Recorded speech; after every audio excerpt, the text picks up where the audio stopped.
ਤਾਲਿਬਾਨ ਸਰਕਾਰ ਦੇ ਖਿਲਾਫ ਪੰਜਸ਼ੀਰ ਵੈਲੀ ਚੋਂ ਬਗਾਵਤ ਦਾ ਝੰਡਾ ਜਿਹੜਾ ਹੈ ਉਹ ਖੜਾ ਕਰ ਦਿੱਤਾ ਗਿਆ ਹੈ। ਇੰਡੀਆ ਜਿਹੜਾ ਜਿਹਨੂੰ ਅਸੀਂ ਕੱਲ ਕਿਹਾ ਸੀ ਵੀ ਉਹ ਜਿਵੇਂ ਗੁਫਾ ਹੁੰਦੀ ਹੈ, ਗੁਫਾ ਦਾ ਸਿਰਫ ਇੱਕ ਹੀ ਆਊਟਲੈਟ ਹੁੰਦੀ ਹੈ। ਅੱਛਾ, ਵੀ ਗੁਫਾ ਵੀ ਬੰਦ, ਉਹਦੇ ਅੱਗੇ ਵੀ ਸਲੈਬ ਰੱਖਤਾ ਕਿਸੇ ਨੇ, ਤਾਂ ਬਾਹਰ ਸ਼ੇਰ ਹੈ ਇਹ ਨਿਕਲ ਬਾਹਰ। ਸਾਰਾ ਅਫਗਾਨਿਸਤਾਨ ਹੁਣ ਤਾਲਿਬਾਨ ਦੇ ਕੰਟਰੋਲ 'ਚ, ਇੱਕ ਖਿੱਤੇ ਨੂੰ ਛੱਡ ਕੇ ਪੰਜਸ਼ੀਰ ਵੈਲੀ, ਔਰ ਉਸੇ ਹੀ ਥਾਂ ਦੇ ਉੱਤੇ ਜਿਹੜਾ ਆਲਮੋਸਟ 200 ਕਿਲੋਮੀਟਰ ਅਵੇ ਹੈ ਪੰਜਸ਼ੀਰ ਤੋਂ, ਫਰਖੌਰ 에ਅਰ ਬੇਸ ਹੈ।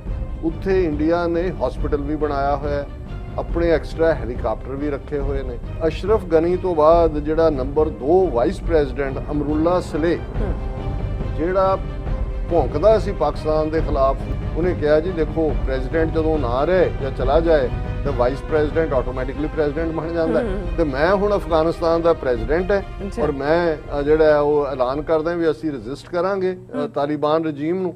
ਦਰਸ਼ਕੋ, ਬ੍ਰੇਕ ਤੋਂ ਬਾਅਦ ਤੁਹਾਡਾ ਭਰਪੂਰ ਸਵਾਗਤ ਹੈ। ਸੋ ਵਿਊਅਰਸ, ਹੁਣ ਆਪਾਂ ਗੱਲਬਾਤ ਕਰਨ ਜਾ ਰਹੇ ਹਾਂ ਕਿ ਤਾਲਿਬਾਨ ਸਰਕਾਰ ਦੇ ਖਿਲਾਫ ਪੰਜਸ਼ੀਰ ਵੈਲੀ ਚੋਂ ਬਗਾਵਤ ਦਾ ਝੰਡਾ ਜਿਹੜਾ ਹੈ ਉਹ ਖੜਾ ਕਰ ਦਿੱਤਾ ਗਿਆ ਹੈ। ਅਸ਼ਰਫ ਗਨੀ ਸਰਕਾਰ ਵਿੱਚ ਵਾਈਸ ਪ੍ਰੈਜ਼ੀਡੈਂਟ ਅਮਰੁੱਲਾ ਸਲੇ ਭੱਜ ਕੇ ਪੰਜਸ਼ੀਰ ਵੈਲੀ ਵਿੱਚ ਜਾ ਵੜਿਆ ਹੈ। ਸੋ ਉਸਨੇ ਆਪਣੇ ਆਪ ਨੂੰ ਅਸ਼ਰਫ ਗਨੀ ਦੀ ਥਾਂ ਤੇ ਪ੍ਰੈਜ਼ੀਡੈਂਟ ਐਲਾਨ ਦਿੱਤਾ ਹੈ। ਸੋ ਕੀ ਇਸ ਬਗਾਵਤ ਦੀ ਖੇਡ ਪਿੱਛੇ ਭਾਰਤੀ ਹਾਕਮਾਂ ਦਾ ਹੱਥ ਹੈ? ਸੋ ਇਸ ਬਾਰੇ ਆਪਾਂ ਵਿਚਾਰ ਚਰਚਾ ਕਰਨ ਜਾ ਰਹੇ ਹਾਂ। ਸੋ ਅਸੀਂ ਚਾਹਾਂਗੇ ਕਿ ਤੁਸੀਂ ਨਾਲ ਇਸੇ ਤਰ੍ਹਾਂ ਬਣੇ ਰਹਿਣਾ। ਦੇਖਣ ਸੁਣਨ ਲਿਖਣ ਲਈ ਤੁਹਾਡਾ ਸਭ ਦਾ ਬਹੁਤ ਬਹੁਤ ਸ਼ੁਕਰੀਆ ਜੀ। ਡਾਕਟਰ ਸਾਹਿਬ, ਕੀ ਕਹਿਣਾ ਚਾਹੋਗੇ? ਦੇਖੋ, ਸਾਡੇ ਬਹੁਤ ਹੀ ਪਿਆਰੇ ਦੋਸਤ ਸ਼ੇਖ ਸਾਹਿਬ, ਜਿਨ੍ਹਾਂ ਦੇ ਨਾਲ ਸਾਡੀ ਲਗਭਗ 18 ਸਾਲ ਦੀ ਸਾਂਝ ਰਹੀ ਜੀ, ਵਾਸ਼ਿੰਗਟਨ ਡੀਸੀ 'ਚ ਅਸੀਂ ਟੁਗੈਦਰ ਖਾਲਿਸਤਾਨ ਅਫੇਅਰ ਸੈਂਟਰ ਔਰ ਨਾਰਥ ਅਮਰੀਕਨ ਕਸ਼ਮੀਰ ਕੌਂਸਲ ਦੇ ਦਫ਼ਤਰ ਜਿਹੜੇ ਨੇ ਉਹ ਰਨ ਕੀਤੇ। ਅਜੇ ਵੀ ਅਸੀਂ ਨੈਸ਼ਨਲ ਪ੍ਰੈਸ ਬਿਲਡਿੰਗ 'ਚੋਂ ਖਾਲਿਸਤਾਨ ਅਫੇਅਰ ਸੈਂਟਰ ਰਨ ਕਰਦੇ ਹਾਂ। ਅੱਛਾ, ਉਹ ਬੜੇ ਸਿਆਣੇ ਸੁਲਝੇ ਹੋਏ ਔਰ ਉਸ ਸਾਰੇ ਖਿੱਤੇ ਦੇ ਉੱਤੇ ਅੱਖ ਰੱਖਣ ਵਾਲੇ ਵੀ ਔਰ ਫਿਲਾਸਫਰ ਮਾਈਂਡਡ ਵੀ ਸਨ। ਅੱਛਾ, ਜਦੋਂ ਵੀ ਕੋਈ ਪੋਜ਼ਿਟਿਵ ਖਬਰ ਹੋਣੀ ਜਾਂ ਪੋਜ਼ਿਟਿਵ ਜਿਹੜੀ ਹੈ ਡਿਸਕਸ਼ਨ ਚੱਲ ਰਹੀ ਹੋਣੀ ਤੇ ਉਹਨਾਂ ਨੇ ਸਾਰੇ ਉਹਨੂੰ ਸੈਲੀਬ੍ਰੇਸ਼ਨ ਮੂਡ 'ਚ ਹੁੰਦੇ ਸੀ ਜਿੰਨੇ ਵੀ, ਤੇ ਉਹਨਾਂ ਨੇ ਕਹਿਣਾ ਕਿ ਵੀ ਡਾਕਟਰ ਸਾਹਿਬ let we see what can go wrong, ਕੀ ਗਲਤ ਹੋ ਸਕਦਾ, ਦੁਸ਼ਮਣ ਕੀ ਕਰ ਸਕਦਾ ਜਿਹੜਾ। ਸੋ ਉਹਨਾਂ ਤੋਂ ਮੈਂ ਇਹ ਟ੍ਰੇਟ ਜਿਹੜਾ ਉਹ ਸਿੱਖਿਆ ਵੀ ਕਿ ਵੀ ਜਦੋਂ ਚਾਰ ਚਫੇਰੇ, ਹੁਣ ਜਿਵੇਂ ਅਸੀਂ ਪਹਿਲੇ ਦੋਵੇਂ ਸੈਗਮੈਂਟ ਸੈਲੀਬ੍ਰੇਸ਼ਨ ਦੇ ਹੀ ਕੀਤੇ ਨੇ ਕਿ ਭਾਈ ਕਿਵੇਂ ਉਹਨਾਂ ਨੇ 8 ਦਿਨਾਂ ਦੇ ਵਿੱਚ ਹਵਾ ਤੋਂ ਵੀ ਤੇਜ਼ੀ ਦੇ ਨਾਲ ਔਰ ਕਿਸੇ ਵੀ ਮਿਲਟਰੀ ਮਾਰਚ ਤੋਂ ਵੀ ਫਾਸਟ ਅਫਗਾਨਿਸਤਾਨ ਲੈ ਲਿਆ। ਫਿਰ ਦੂਸਰਾ ਕ੍ਰਿਸ਼ਮਾ ਜਿਵੇਂ ਉਹਨਾਂ ਨੇ ਅਮਨ ਬਹਾਲ 24 ਘੰਟੇ ਦੇ ਵਿੱਚ ਕੀਤਾ ਔਰ ਜਿਵੇਂ ਉਹਨਾਂ ਨੇ ਪ੍ਰੈਸ ਕਾਨਫਰੰਸ ਕਰਕੇ ਸਭ ਦੁਨੀਆ ਨੂੰ ਧੰਦਲ ਪਾ ਦਿੱਤੀ, ਇਹ ਦੂਸਰਾ ਪਾਰਟ। ਪਰ ਹੁਣ ਤੁਸੀਂ ਐਸਟੀਮੇਟ ਕਰੋ, ਅਮਰੀਕਾ ਦਾ ਤਾਂ ਜਿਵੇਂ ਅਸੀਂ ਕਿਹਾ ਜੀ ਕਿ ਉਹਨਾਂ ਦੇ ਬੌਬ ਮੈਂਡਨਡੇਜ਼ ਜਿਹੜੇ ਨੇ ਉਹ ਸੈਨੇਟ ਫੋਰਨ ਰਿਲੇਸ਼ਨਸ ਕਮੇਟੀ ਦੀ ਹੀਅਰਿੰਗ ਕਰਵਾਉਣਗੇ ਕਿ 20 ਸਾਲਾਂ 'ਚ ਕਿਹੜਾ ਐਡਮਿਨਿਸਟ੍ਰੇਟਰ ਰਿਪਬਲਿਕਨ ਨੇ ਕੀ ਗਲਤੀਆਂ ਕੀਤੀਆਂ, ਡੈਮੋਕ੍ਰੈਟ। ਇਹ ਅਮਰੀਕਨਾਂ ਦੀ ਆਦਤ ਹੈ, ਸੁਭਾਅ ਹੈ, ਇਹਨਾਂ ਨੇ ਉਸ ਕਿਸਮ ਦਾ ਕੁਛ ਨਾ ਕੁਛ ਕਰਕੇ, ਪਰ ਮਤਲਬ ਇਹ ਹੁੰਦਾ ਹੈ ਵੀ ਇਹ ਅੱਗੇ ਦਾ ਰਸਤਾ ਲੱਭ ਲੈਂਦੇ ਨੇ। ਉਹੀ ਵਿਤਨਾਮ ਜਿੱਥੇ ਇਹਨਾਂ ਨੇ 60,000 ਸੋਲਜਰ ਮਰਵਾਏ ਆਪਣੇ, ਉੱਥੋਂ ਹਿਊਮਿਲੇਟ ਹੋ ਕੇ ਨਿਕਲੇ, ਥੋੜੀ ਦੇਰ ਬਾਅਦ ਉਹੀ ਵਿਤਨਾਮ ਦੋਵੇਂ ਟੁਗੈਦਰ ਵੀ ਹੋਇਆ। ਅੱਜ ਅਮਰੀਕਾ ਦੇ ਸਭ ਤੋਂ ਜ਼ਿਆਦਾ ਦੋਸਤੀ ਦੀ ਗੱਲ ਜਾਂ ਇਨਵੈਸਟਮੈਂਟ ਵਿਤਨਾਮ 'ਚ ਹੈ ਔਰ ਵਿਤਨਾਮ ਨੂੰ ਚੀਨ ਦੇ ਖਿਲਾਫ ਖੜਾ ਕਰ ਰਹੇ ਨੇ। ਸੋ ਇਹਨਾਂ ਦਾ ਕੋਈ ਇਹ ਨਹੀਂ ਹੈ ਕਿ ਵੀ ਸਭ ਤੋਂ ਜ਼ਿਆਦਾ, ਜੇ ਤੁਸੀਂ ਕੁੱਲ ਮਿਲਾ ਕੇ ਦੇਖੋ, ਅਮਰੀਕਾ ਨੇ ਤਾਂ ਚਲੋ $1 ਟ੍ਰਿਲੀਅਨ ਲਾਇਆ, ਕਿੱਥੇ ਲਾਇਆ, ਆਪਣਿਆਂ ਨੂੰ ਵੀ ਤਨਖਾਹਾਂ ਦਿੱਤੀਆਂ ਹੋਣੀਆਂ ਨੇ, ਉੱਥੇ ਸਿਵਲ ਕੰਟਰੈਕਟਰਸ ਨੇ, ਦੂਸਰਾ ਹੋਰ ਕਿੱਥੇ ਨਜ਼ਰ ਆ ਰਿਹਾ।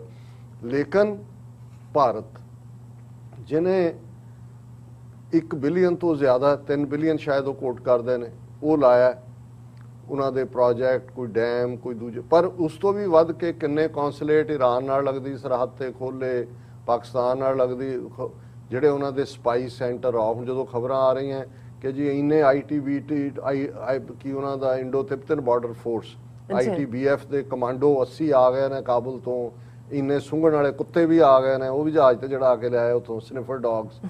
ਹੁਣ ਇਹ ਮਤਲਬ ਡੌਗਸ ਨੇ ਅੱਗੋਂ ਡੌਗ ਰੱਖੇ ਹੋਏ ਸੀ ਔਰ ਉਹ ਸਾਰੇ ਪਾਸੇ ਉਸ ਦਾ ਖਲਾਰਾ ਪਾਇਆ ਹੋਇਆ ਸੀ। ਔਰ ਇਸ ਸਾਰੇ, ਔਰ ਕਿਉਂਕਿ ਇਹਨਾਂ ਨੇ ਸਾਰੇ ਹੀ ਆਂਡੇ ਇੱਕ ਟੋਕਰੀ 'ਚ ਪਾਏ ਹੋਏ ਸੀ ਅਮਰੀਕਨਾਂ ਨੇ, ਤਾਂ ਜੇ ਭਾਵੇਂ ਉਹ ਅਸ਼ਰਫ ਗਨੀ ਨੂੰ ਖੜਾ ਕੀਤਾ ਸੀ, ਤਾਲਿਬਾਨ ਸਮਝੌਤਾ ਤਾਂ ਉਹਨਾਂ ਨਾਲ ਹੀ ਕੀਤਾ ਫਾਈਨਲੀ।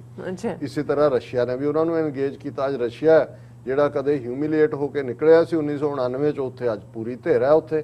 ਔਰ ਉਹਨਾਂ ਦੀਆਂ ਐਮਬੈਸੀਆਂ ਬਰਾਬਰ ਚੱਲ ਰਹੀਆਂ ਨੇ। ਨਾ ਰਸ਼ੀਆ ਨੂੰ ਫਿਕਰ, ਨਾ ਚਾਈਨਾ ਨੂੰ ਫਿਕਰ, ਨਾ ਪਾਕਿਸਤਾਨ ਨੂੰ ਫਿਕਰ, ਨਾ ਇਵਨ ਈਰਾਨ ਨੂੰ। ਹਾਲਾਂ ਪਹਿਲਾਂ ਈਰਾਨ ਹੌਸਟਾਈਲ ਸੀ ਕਿਉਂਕਿ ਉਹਨਾਂ ਦੇ ਆਪਣੇ ਇੰਟਰਸਟ ਵੀ ਨੇ ਰੀਜਨਲ। ਹੁਣ ਇਸ ਸਾਰੇ ਦੇ ਚੱਲਦੇ ਆ ਇੰਡੀਆ ਜਿਹੜਾ, ਜਿਹਨੂੰ ਅਸੀਂ ਕੱਲ ਕਿਹਾ ਸੀ ਵੀ ਉਹ ਜਿਵੇਂ ਗੁਫਾ ਹੁੰਦੀ ਹੈ, ਗੁਫਾ ਦਾ ਸਿਰਫ ਇੱਕ ਹੀ ਆਊਟਲੈਟ ਹੁੰਦੀ ਹੈ ਵੀ ਗੁਫਾ ਵੀ ਬੰਦ, ਉਹਦੇ ਅੱਗੇ ਵੀ ਸਲੈਬ ਰੱਖਤਾ ਕਿਸੇ ਨੇ, ਤਾਂ ਬਾਹਰ ਸ਼ੇਰ ਹੈ ਨਿਕਲ ਬਾਹਰ। ਹੁਣ ਇਹ ਕੀ ਕਰਨਗੇ?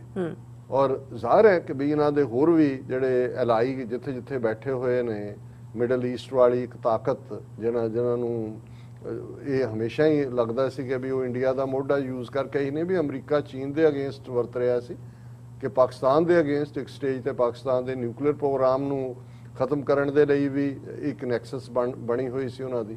ਹੁਣ ਵੀ ਇੰਡੀਆ ਔਰ ਇਜ਼ਰਾਈਲ ਬੜੇ ਕਲੋਜ਼ ਨੇ ਉਹਨਾਂ ਮਾਮਲਿਆਂ, ਉਸ ਪਾਸੇ ਅਸੀਂ ਨਾ ਵੀ ਜਾਈਏ। ਹੁਣ ਜਿਹੜੀਆਂ ਡਿਵੈਲਪਮੈਂਟਸ ਕੇ ਨੈਗੇਸ਼ਨ ਕੀ ਹੋ ਸਕਦੀ ਹੈ ਜਾਂ ਵਟ ਕੈਨ ਗੋ ਰੌਂਗ, ਜਾਂ ਕਿਸ ਫਿਊਚਰ ਦੇ ਪਲਾਟ ਦੀ ਫਾਊਂਡੇਸ਼ਨ ਰੱਖੀ ਜਾ ਰਹੀ ਹੈ। ਸਾਰਾ ਅਫਗਾਨਿਸਤਾਨ ਹੁਣ ਤਾਲਿਬਾਨ ਦੇ ਕੰਟਰੋਲ 'ਚ ਹੈ, ਇੱਕ ਖਿੱਤੇ ਨੂੰ ਛੱਡ ਕੇ ਪੰਜਸ਼ੀਰ ਵੈਲੀ। ਹੁਣ ਪੰਜਸ਼ੀਰ ਉਹ ਹੈ ਜਿਹਨੂੰ ਮਸੂਦ ਜਿਹੜਾ ਫਾਈਟਰ ਸੀ, ਵਾਰੀਅਰ ਸੀ, ਜਿਹਨੇ ਜਿਹੜਾ ਸੋਵੀਅਤਸ ਦੇ ਖਿਲਾਫ ਵੀ ਲੜਿਆ, ਤੇ ਬਾਅਦ ਜਦੋਂ ਤਾਲਿਬਾਨ ਆਇਆ ਫਿਰ ਸੋਵੀਅਤਸ ਨੇ ਤਾਜ਼ਕ ਉਹਦੀ ਮਦਦ ਵੀ ਕੀਤੀ। ਔਰ ਅਖੀਰ 'ਚ 9/11 ਤੋਂ ਇੱਕ ਦਿਨ ਪਹਿਲਾਂ ਇੱਕ ਟੀਮ ਜਿਹੜੀ ਕਿ ਜ਼ਾਹਰ ਹੈ ਤਾਲਿਬਾਨ ਨੇ ਜਿਹੜੀ ਹੈ ਡਿਪਿਊਟ ਕੀਤੀ ਕਿ ਵੀ ਉਹਦਾ ਇੰਟਰਵਿਊ ਲੈਣ ਗਏ, ਉਹਦੇ 'ਚ ਕੈਮਰੇ 'ਚ ਬੰਬ ਸੀ ਔਰ ਮਾਰਿਆ ਗਿਆ। ਲੇਕਿਨ ਇਹਦੇ 'ਚ ਕੋਈ ਸ਼ੱਕ ਨਹੀਂ ਹੈ ਕਿ ਉਹ ਬਹਾਦਰੀ ਨਾਲ ਅਖੀਰ ਤੱਕ ਪੰਜਸ਼ੀਰ ਵੈਲੀ ਦੇ ਵਿੱਚ ਰਿਹਾ। ਔਰ ਇਹ ਜਿਹੜਾ ਏਰੀਆ, ਹਾਲਾਂ ਪੰਜਸ਼ੀਰ ਵੈਲੀ ਨੂੰ ਅਫਗਾਨਿਸਤਾਨ ਦੇ ਬਾਰਡਰ ਤੋਂ ਬਿਨਾਂ ਹੋਰ ਕੋਈ ਬਾਰਡਰ ਨਹੀਂ ਲੱਗਦਾ ਹੈ, ਉਹਨਾਂ ਦਾ ਹੀ ਹੈ, ਵਿਦਨ ਹੈ, ਔਰ ਉਹ ਇੱਕ ਐਨਕਲੇਵ ਵਾਂਗ ਹੈ। ਲੇਕਿਨ ਅਦਰਵਾਈਜ਼ ਜੇ ਤੁਸੀਂ ਦੇਖੋ ਤੇ ਇਹ ਜਿਹੜੀ ਪੰਜਸ਼ੀਰ ਵੈਲੀ ਹੈ, ਇਹ ਤਾਜ਼ਕਸਤਾਨ ਦਾ ਜਿਹੜਾ ਹੈ ਬਾਰਡਰ, ਜਾਂ ਤਾਜ਼ਕਸਤਾਨ ਦਾ ਜਿੱਥੇ ਕਿ ਉਹਨਾਂ ਦਾ 에ਅਰ ਬੇਸ ਹੈ। ਇਸ ਗੱਲ ਦਾ ਧਿਆਨ ਰਹੇ, ਇੰਡੀਆ ਨੇ ਤਾਜ਼ਕਸਤਾਨ 'ਚ ਆਪਣਾ 에ਅਰ ਬੇਸ ਬਣਾਇਆ ਹੋਇਆ ਹੈ, ਰਸ਼ੀਆ ਦੇ ਤਾਂ ਪੱਕੀ ਉਹਨਾਂ ਨੇ, ਰਸ਼ੀਅਨ ਤਾਂ ਆਰਮੀ ਵੀ ਉਹਨਾਂ ਨੇ ਭੇਜੀ। ਔਰ ਉਸੇ ਹੀ ਥਾਂ ਦੇ ਉੱਤੇ ਜਿਹੜਾ ਆਲਮੋਸਟ 200 ਕਿਲੋਮੀਟਰ ਅਵੇ ਹੈ ਪੰਜਸ਼ੀਰ ਤੋਂ, ਫਰਖੌਰ 에ਅਰ ਬੇਸ ਹੈ, ਉੱਥੇ ਇੰਡੀਆ ਨੇ ਹਸਪੀਟਲ ਵੀ ਬਣਾਇਆ ਹੋਇਆ ਹੈ, ਆਪਣੇ ਐਕਸਟਰਾ ਹੈਲੀਕਾਪਟਰ ਵੀ ਰੱਖੇ ਹੋਏ ਨੇ। ਹੁਣ ਇਸ ਸਾਰੇ ਦੀ ਅਹਿਮੀਅਤ ਕੀ ਹੈ ਕਿ ਅਸ਼ਰਫ ਗਨੀ ਤੋਂ ਬਾਅਦ ਜਿਹੜਾ ਨੰਬਰ 2 ਵਾਈਸ ਪ੍ਰੈਜ਼ੀਡੈਂਟ ਅਮਰੁੱਲਾ ਸਲੇ, ਜਿਹੜਾ ਭੌਂਕਦਾ ਸੀ ਪਾਕਿਸਤਾਨ ਦੇ ਖਿਲਾਫ ਵੀ, ਔਰ ਪੂਰਾ ਉੱਥੇ ਤਾਸ਼ਕੰਦ ਵਾਲੇ 'ਚ ਵੀ ਔਰ ਦੁਸ਼ਾਂਤ ਵਾਲੇ 'ਚ ਵੀ, ਉਹ ਭੱਜ ਕੇ ਅਸ਼ਰਫ ਗਨੀ ਤਾਂ ਨੋਟਾਂ ਦਾ ਹੈਲੀਕਾਪਟਰ ਭਰ ਕੇ ਗਿਆ। ਉਹਨਾਂ ਤਾਂ ਕਿਹਾ ਜੀ ਮੈਂ ਖੂਨ ਖਰਾਬਾ ਨਹੀਂ ਸੀ ਚਾਹੁੰਦਾ, ਦੌੜਿਆ। ਤੇ ਅਮਰੁੱਲਾ ਸਲੇ ਨੇ ਜਿਹੜਾ ਪੰਜਸ਼ੀਰ ਵੈਲੀ 'ਚ ਜਾ ਕੇ ਜਿਹਨੇ ਸ਼ੈਲਟਰ ਲਈ ਹੈ, ਉਹਨੇ ਕਿਹਾ ਜੀ ਦੇਖੋ ਪ੍ਰੈਜ਼ੀਡੈਂਟ ਜਦੋਂ ਨਾ ਰਹੇ ਜਾਂ ਚਲਾ ਜਾਏ ਤਾਂ ਵਾਈਸ ਪ੍ਰੈਜ਼ੀਡੈਂਟ ਆਟੋਮੈਟਿਕਲੀ ਪ੍ਰੈਜ਼ੀਡੈਂਟ ਬਣ ਜਾਂਦਾ, ਤੇ ਮੈਂ ਹੁਣ ਅਫਗਾਨਿਸਤਾਨ ਦਾ ਪ੍ਰੈਜ਼ੀਡੈਂਟ ਹੈ ਔਰ ਮੈਂ ਜਿਹੜਾ ਉਹ ਐਲਾਨ ਕਰਦਾ ਵੀ ਅਸੀਂ ਰੈਜ਼ਿਸਟ ਕਰਾਂਗੇ ਤਾਲਿਬਾਨ ਰਜੀਮ ਨੂੰ। ਔਰ ਉਹਦੇ ਨਾਲ ਮਸੂਦ ਤਾਂ ਮਾਰਤਾ ਸੀ ਉਦੋਂ 9/11 ਤੋਂ ਇੱਕ ਦਿਨ ਪਹਿਲਾਂ, ਉਹਦਾ ਮੁੰਡਾ ਅਹਿਮਦ ਮਸੂਦ ਉਹ ਉੱਥੇ ਹੀ ਆਕੀ ਹੋ ਕੇ ਬੈਠਾ ਹੈ ਉਸ ਪੰਜਸ਼ੀਰ ਵੈਲੀ 'ਚ। ਔਰ ਡਿਫੈਂਸ ਮਿਨਿਸਟਰ ਜਿਹੜਾ ਅਸ਼ਰਫ ਗਨੀ ਗਵਰਨਮੈਂਟ ਸੀ, ਬਿਸਮਿਲ੍ਲਾ ਮੁਹੰਮਦੀ, ਉਹ ਉਹਨਾਂ ਇਹਦੇ ਕਹਿਣ ਮੁਤਾਬਕ, ਜਾਂ ਉਹ ਵੀ ਪੰਜਸ਼ੀਰ ਵੈਲੀ 'ਚ ਨੇ, ਕਿ ਉਹਨਾਂ ਨੇ ਕਿਹਾ ਜੀ ਅਸੀਂ ਰੈਸਿਸਟ ਕਰਾਂਗੇ। ਅਹਿਮਦ ਸ਼ਾਹ ਮਸੂਦ ਸੀ ਜਿਹਦਾ ਮੁੰਡਾ ਹੈ ਅਹਿਮਦ ਮਸੂਦ ਹੋਣ।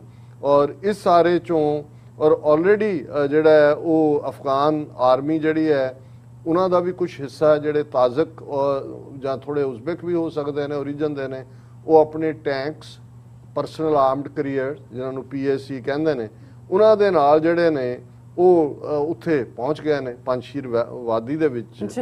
ਔਰ ਜਿਹੜਾ ਹੁਣ ਸਿਰਫ ਇਹਦਾ ਡਰਾਬੈਕ ਇਹ ਹੈ ਕਿ ਵੀ ਪੰਜਸ਼ੀਰ ਲੌਕਡ ਹੈ, ਲੈਂਡ ਲੌਕਡ ਹੈ, ਔਰ ਇਹ ਕਿਸੇ ਪਾਸੇ ਜਾ ਨਹੀਂ ਸਕਦੇ, ਰਹਿਣਗੇ ਉੱਥੇ ਹੀ, ਲੇਕਿਨ ਉਹ ਕਿਸੇ ਨਾਲ ਉਹਨਾਂ ਦਾ ਬਾਰਡਰ ਵੀ ਨਹੀਂ ਲੱਗਦਾ।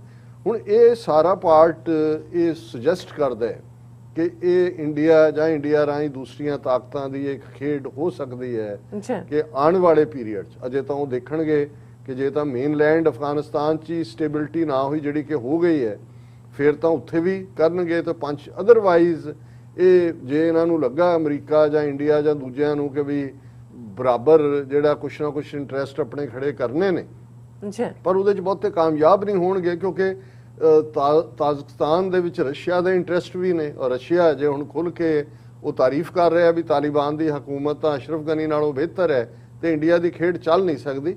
ਪਰ ਇਹਦੀ ਪੋਸੀਬਿਲਿਟੀ ਹੈ, ਕਿਉਂਕਿ ਮੈਂ ਅੱਜ ਹੀ ਇੱਕ ਇੰਟਰਵਿਊ ਜਿਹੜਾ ਕਿ ਭਾਰਤ ਦਾ ਐਂਬੈਸਡਰ ਰਿਹਾ ਹੈ ਤਲਮੀਜ਼ ਅਹਿਮਦ, ਇੱਕ ਮੁਸਲਮਾਨ ਚਿਹਰਾ ਹੀ ਨਾ, ਉਦੋਂ ਹੀ ਇੰਟਰਵਿਊ ਕਰਵਾਇਆ ਜੀ। ਔਰ ਇਹ ਐਂਬੈਸਡਰ ਰਿਹਾ ਇੰਡੀਆ ਦਾ ਸਾਊਦੀ ਅਰੇਬੀਆ ਚ, ਓਮਾਨ ਚ, UAE ਚ।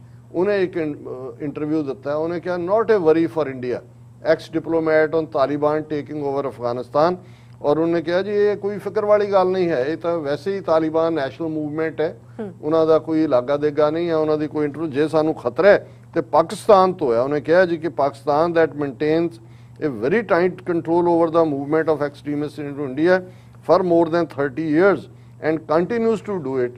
I don't see that situation changing only. ਉਹਨੇ ਕਿਹਾ ਜੀ ਜੇ ਤਾਲਿਬਾਨ ਦੇ ਆਉਣ ਨਾਲ ਕੁਝ ਨਹੀਂ ਬਦਲੇਗਾ, ਔਰ ਕਿਉਂਕਿ ਉਹਨਾਂ ਦੀ ਮੂਵਮੈਂਟ ਟ੍ਰਾਂਸਨੈਸ਼ਨਲ ਨਹੀਂ ਹੈ, ਉਹ ਤਾਂ ਵਿਦਨ ਅਫਗਾਨਿਸਤਾਨ ਹੀ ਨੇ। So I do not believe that there will be any impact in terms of heightened radical activity ਨਹੀਂ, ਸਾਡੇ 'ਚ ਕੋਈ ਰੈਡੀਕਲ ਐਕਟੀਵਿਟੀ ਨਹੀਂ ਹੋਏਗੀ। ਪਰ ਉਹਨੇ ਇਹ ਕਿਹਾ ਕਿ ਭਾਈ ਇਹ ਜੇ ਵਰੀ ਹੈ ਤੇ ਇਹ ਤਾਂ ਫਿਰ ਰਸ਼ੀਆ ਚਾਈਨਾ ਲਈ ਹੋਣੀ ਚਾਹੀਦੀ ਹੈ, ਕਿਉਂਕਿ ਸੈਂਟਰਲ ਏਸ਼ੀਅਨ ਰਿਪਬਲਿਕਸ ਵਾਲੇ ਜਿਹੜਾ ਟੈਰਰਿਜ਼ਮ ਨਾ ਫੈਲੇ। ਔਰ ਉਹਨਾਂ ਨੇ ਕਿਹਾ ਜੀ ਸਾਡਾ ਕੋਈ ਰੋਲ ਨਹੀਂ ਹੈ, ਅਸੀਂ ਜਿਹੜਾ ਸਾਨੂੰ ਕੋਈ ਕਾਹਲੀ ਵੀ ਨਹੀਂ ਹੈ ਕਿ ਅਸੀਂ ਤਾਲਿਬਾਨ ਦੇ ਨਾਲ ਜਿਹੜਾ ਉਹ ਕੋਈ ਰਾਬਤਾ ਕਾਇਮ ਕਰੀਏ। ਔਰ ਉਹਨਾਂ ਨੇ ਕਿਹਾ ਕਿ ਵੀ ਅਫਗਾਨਿਸਤਾਨ 'ਚ ਜੇ ਬੜਾ ਟਰਮੋਇਲ ਔਰ ਅਨਸਰਟਨਟੀ ਹੋਏਗੀ ਔਰ ਇਸ ਸਾਰੇ ਚੋਂ there is nothing in common between us and Taliban, so where is the place for India in this dialogue? When anybody says engage with Taliban, engage with the Taliban to what end and to what purpose? ਮਤਲਬ ਹੁਣ ਇੱਕ ਕਿਉਂਕਿ thought India 'ਚ ਜਿਹੜੇ government ਤੇ attack ਕਰ ਰਹੇ ਨੇ ਜੀ ਮੋਦੀ ਤੇ ਕਿ ਬਈ ਤੁਸੀਂ ਪਹਿਲਾਂ ਵੱਡਾ ਗੁਨਾਹ ਕੀਤਾ ਕਿ ਬਈ ਤੁਸੀਂ ਤਾਲਿਬਾਨ ਨਾਲ ਇੰਗੇਜ ਨਹੀਂ ਕੀਤਾ। ਹੁਣ ਇੰਨਾ ਕੁਝ ਹੋ ਰਿਹਾ ਹੈ, ਭਾਰਤ ਆਪਣੇ ਆਪ ਨੂੰ ਵਿਸ਼ਵ ਗੁਰੂ ਕਹਿੰਦਾ ਹੈ, ਵਰਲਡ ਪਾਵਰ ਕਹਿੰਦਾ ਹੈ, ਚੁੱਪ ਨਾ 15 ਅਗਸਤ ਦੇ ਐਡਰੈਸ ਕੋਈ ਵੀ 15 ਅਗਸਤ ਨੂੰ ਉਹ ਆਜ਼ਾਦ ਕਰਾ ਰਹੇ ਨੇ ਅਫਗਾਨਿਸਤਾਨ, ਕੋਈ ਲਫ਼ਜ਼ ਨਹੀਂ, ਹੁਣ ਵੀ ਚੁੱਪ ਸਾਧੀ ਹੋਈ ਹੈ। ਤੇ ਜਿਹੜੀ ਚੁੱਪੀ ਹੁੰਦੀ ਹੈ ਨਾ ਇਹ ਖਤਰਨਾਕ ਹੁੰਦੀ, ਜਿਹੜਾ ਬੰਦਾ ਬੋਲ ਪਏ ਭਾਵੇਂ ਗੁੱਸੇ 'ਚ ਹੀ ਬੋਲੇ, ਪਤਾ ਹੁੰਦਾ ਵੀ ਉਹਦੇ ਅੰਦਰ ਕੀ ਹੈ। ਤੇ ਇਹ ਜਿਹੜਾ ਉਹਦੀ ਟਾਈਮਿੰਗ ਹੈ ਇਸ ਔਰ ਮੁਸਲਮਾਨ ਨਾਂ ਵਾਲੇ ਐਂਬੈਸਡਰ ਤੋਂ ਇਹ ਕਰਵਾਉਣਾ ਕਿ ਜੀ ਸਾਨੂੰ ਕੋਈ ਨਹੀਂ ਹੈ, ਔਰ ਦੂਸਰੇ ਪਾਸੇ ਪੰਜਸ਼ੀਰ ਵੈਲੀ ਦੇ ਵਿੱਚ ਉਹਦਾ ਸਲੇਹ ਦਾ ਜਾ ਕੇ ਬਾਗੀ ਹੋਣਾ, ਇਹ ਦੱਸਦਾ ਹੈ ਵੀ ਕੁਛ ਨਾ ਕੁਛ ਕੁੱਕ ਹੋ ਰਿਹਾ। ਬਿਲਕੁਲ ਡਾਕਟਰ ਸਾਹਿਬ, ਤੁਹਾਡਾ ਬਹੁਤ ਬਹੁਤ ਸ਼ੁਕਰੀਆ। ਇਸ ਵਕਤ ਲੈਣੇ ਬ੍ਰੇਕ ਪਿਓਜ਼ ਆ, ਤੁਸੀਂ ਕਿਤੇ ਨਹੀਂ ਜਾਣਾ, ਮਿਲਦੇ ਹਾਂ ਛੋਟੇ ਜਿਹੇ ਬ੍ਰੇਕ ਤੋਂ ਬਾਅਦ।